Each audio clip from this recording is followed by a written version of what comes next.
Assalamu alaikum, hürmetli Uyghur TV görülmenleri. Bugün 8 Ağustos Peyşembe günü Hira Uyghur Başlangıç Mektebi'nin okuş bitiriş faaliyeti ötküzüldü.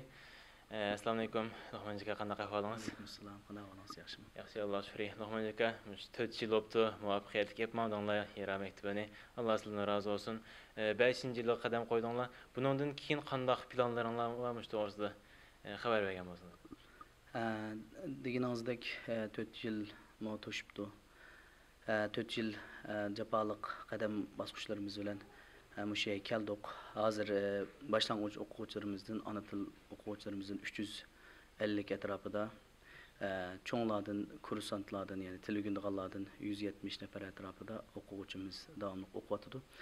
Endi biz bu xizmatni texnik yaxshi ishlash bilan birga, buningdan keyingi nishonimiz hamda mushu davlat maktablarida bu bolalar bir tarafdan o'qig'ach, yana bir tarafdan biz mushu Uyg'ur ona til sistemasini barpo qilish va bundan keyin o'rta maktablarni mushu xil shaklda o'rta maktab darslarini qilish, qadam-qadam holatda yuqori ko'tarish deydigan bir nishon g'oyalarimiz bor inshaalloh. Qandoqda ihros ko'rilmanlarimizga, ota-onalarga, sabiy bolalarimizga ko'ngil so'zingiz bo'lsa.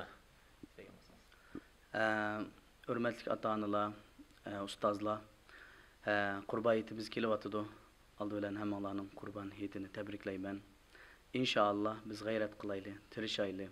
Ma'rifimizni texmo kuchli bir yuqori pallaga chiqaraylik. Alloh hammalardan rozi bo'lsin. Kelar yillik Qurban hayitini ona vatanimizda o'tkazgan nasib qilsin. İnşallah.